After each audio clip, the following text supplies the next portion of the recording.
Você sabe qual a diferença entre os poderes legislativo, executivo e judiciário? De forma bem básica é a seguinte: o poder legislativo é responsável por fazer e votar as leis e fiscalizar o executivo. No caso de uma cidade, o prefeito e sua administração. O poder executivo é representado pelo prefeito, vice, secretários e demais servidores, que são responsáveis por fazer obras e políticas públicas na cidade. E o judiciário é aquele que julga e faz cumprir as leis. Sabendo essa diferença básica, podemos agora falar sobre o que é e como funciona o poder legislativo em Valinhos. A Câmara Municipal, também chamada de Câmara dos Vereadores, é o órgão responsável pelo exercício do poder legislativo. Nela se reúnem os vereadores, conforme estabelece a Lei Orgânica do Município, que é a nossa Constituição Municipal. Além de elaborar e fiscalizar o prefeito, a Câmara possui ainda a função administrativa, a qual se restringe à sua organização interna. Outra função é a judiciária, processando e julgando o prefeito e os vereadores, cuja pena pode chegar à perda do mandato. Hoje a cidade tem 17 vereadores, e a cada 2 anos é eleito entre eles o presidente e a mesa diretora, que tem outras funções administrativas. Para manter a sua estrutura, a Câmara possui orçamento próprio que, de acordo com a Constituição Federal, é de até 6% do orçamento geral do município. Para esta nova legislatura, quem está à frente dos trabalhos da Câmara é o vereador Israel Scupenaro. Ele é o 33º presidente eleito. Além de Scupenaro, esta legislatura conta com os vereadores Luiz Mair Neto, Alessio Cal, César Rocha, Franklin, Rodrigo Tolói, Mauro Penido, Rodrigo Fanhani Popó, André Amaral, Kiko Belloni, Veiga, Edson Secafim, Dalva Berto, Roberson Costa Longa Salame, Giba, Mônica Morandi e Henrique Conte. Além dos gabinetes dos 17 vereadores, a Câmara de Valinhos é estruturada em 7 departamentos. A chefia de gabinete tem um papel central de prestar assistência imediata ao presidente nos assuntos encaminhados à presidência. Ao Departamento de Comunicação compete planejar e promover a execução das atividades para a divulgação dos trabalhos do Poder Legislativo, como o atendimento aos jornalistas, a produção da TV Câmara, redes sociais e site, além do desenvolvimento dos cerimoniais oficiais. O Departamento Jurídico é o responsável principalmente por assessorar a mesa da Câmara, os vereadores, as comissões e o presidente nos assuntos jurídicos, além de representar o Poder Legislativo em questões judiciais.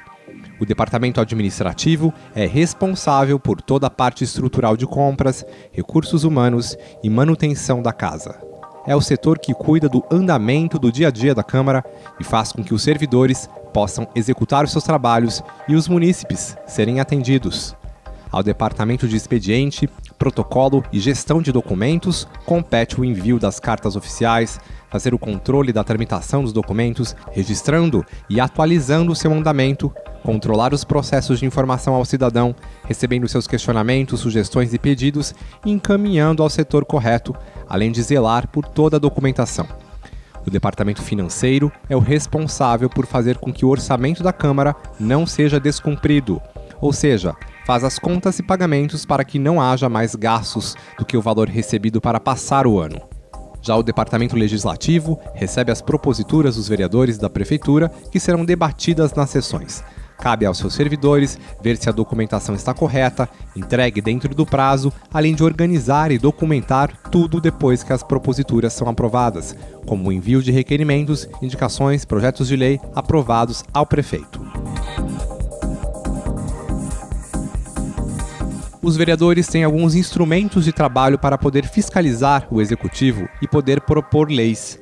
O requerimento é a iniciativa pela qual são solicitados esclarecimentos, informações e explicações do prefeito acerca de assuntos relacionados à administração do município. Depois de aprovado pelos vereadores, o documento é encaminhado ao prefeito para a resposta, que deverá ser dada no prazo de 15 dias. A indicação é aquela em que os vereadores sugerem ao prefeito medidas de interesse público, como corte de mato, pavimentação, e iluminação pública, por exemplo. Já a moção é a proposta com a finalidade de apoiar, congratular, parabenizar, repudiar e protestar ações ou pessoas que ocupam posições relevantes no município, estado ou país. Diferente do requerimento, que é de autoria de um ou de mais vereadores, a moção, assim que aprovada, passa a representar a opinião de toda a Câmara. O decreto legislativo excede os limites da competência privativa da Câmara, como aprovação ou rejeição das contas da Prefeitura, concessão de títulos de cidadão honorário ou qualquer outra honraria e homenagem a pessoas que tenham reconhecidamente realizado benfeitorias pela cidade, cassação de mandato do prefeito e vice, entre outros. Há também o projeto de resolução, que regula assuntos de competência interna da Câmara, de natureza político-econômica. Os projetos de lei podem ser feitos tanto por vereadores quanto pelo prefeito, e são aquelas ideias que, se aprovadas, vão virar lei no município. As regras para toda a tramitação dos projetos de lei estão registradas no regimento interno da Câmara. De acordo com este regimento, o projeto deve ser apresentado à mesa da Câmara. São distribuídas cópias aos vereadores, o projeto é lido em sessão pública e encaminhado para as comissões permanentes. Depois da aprovação das comissões, o projeto está pronto para ir ao plenário e é inserido na ordem do dia, que é a agenda de trabalho do plenário. Com a pauta definida, os vereadores discutem e votam os projetos agendados. São nas sessões da Câmara que os vereadores discutem e aprovam os projetos de resolução, requerimentos, indicações, moções, decretos legislativos e, finalmente, os projetos de lei. Nossa cidade tem diversas leis que tratam de diversos assuntos e todas elas são aprovadas na Câmara Municipal. É aqui que os representantes do povo trazem os anseios da população e é neste salão, o plenário, que os 17 vereadores da Câmara de Valinhos realizam as sessões legislativas.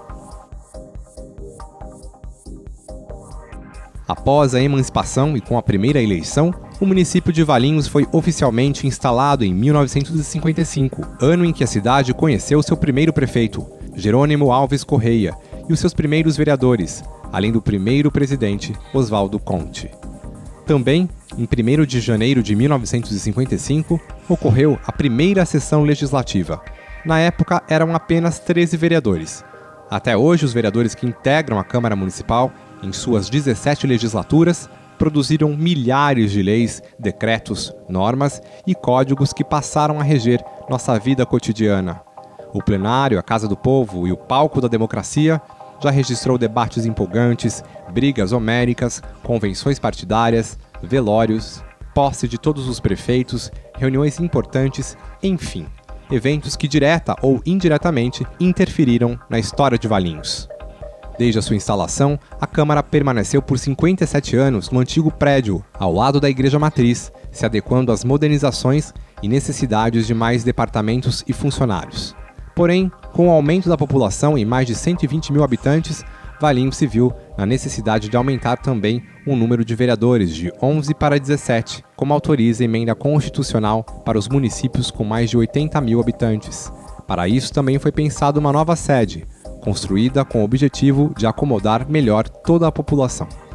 Em 2012, a Câmara ganhou sua nova casa para abrigar os departamentos legislativo, administrativo, financeiro, jurídico, expediente, protocolo, comunicação, além de toda a infraestrutura de gabinetes de vereadores, demais salas, plenário multiuso e TV Câmara.